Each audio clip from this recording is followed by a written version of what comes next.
Senate. He was first elected to public office when Dwight D. Eisenhower was president. He has won his last 4 re-election campaigns by an average of 34% and hasn't faced a Republican primary opponent since 1980.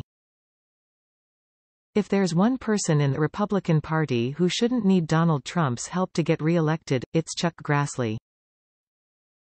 Back in January, Grassley, like many prominent Republicans, seemed on the verge of cutting ties with Trump. He called the 6th of January assault on the U.S. Capitol by Trump supporters an attack on American democracy itself.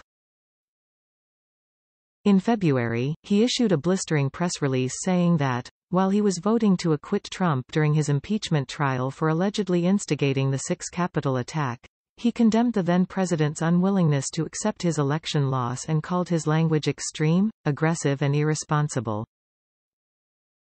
But on a balmy night in October, the Iowa senator was basking in the glow of the former president's loyal crowd, and openly acknowledged exactly why he was doing so.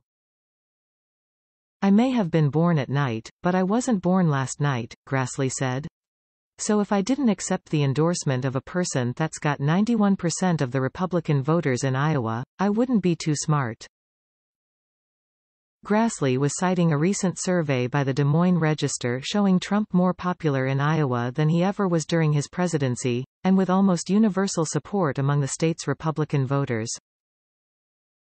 And the depth of that support was reflected in the rally's speaker list.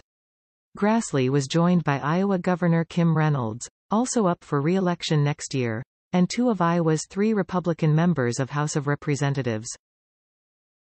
It was an impressive show of force in a state that, with its first-in-the-nation Republican caucuses, could be pivotal in determining the party's presidential nominee in 2024.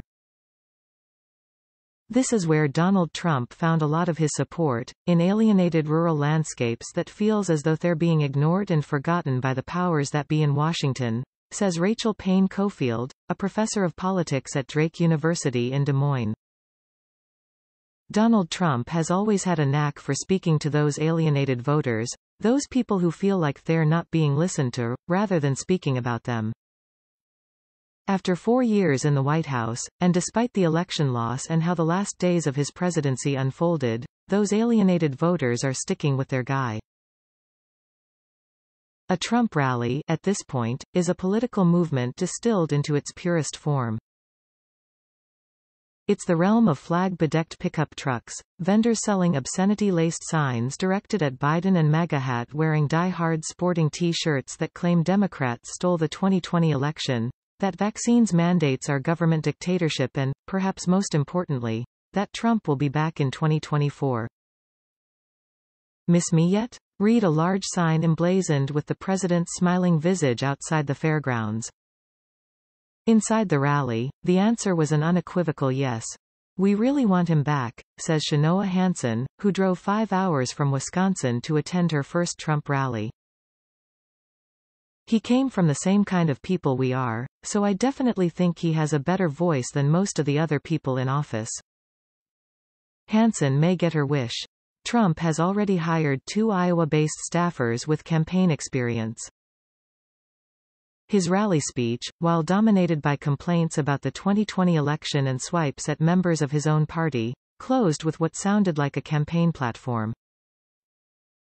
He promised action on immigration, tech company regulation, the economy, veterans affairs and education. He even tested out a new slogan, "Make America Great Again, Again." The Washington Post reported last week that Trump even considered announcing his bid in August, when Joe Biden was mired in the turmoil of the U.S. withdrawal from Afghanistan. He was ultimately convinced to hold off until after next year's congressional midterm elections, lest that vote become a referendum on his political rebirth, and he risked garnering some of the blame if Republicans underperform expectations. If Trump is dipping his toe once more into presidential politics, the prospect hasn't been universally welcomed outside the friendly confines of his rallies. A recent Pew Research poll found that, while 2/3 of Republicans in the U.S. want Trump to remain a major political figure, fewer than half want him to seek the Republican presidential nomination a third time. It's what the New York Times' Jonathan Martin has called the Gold Watch constituency, a portion of the party that wants to than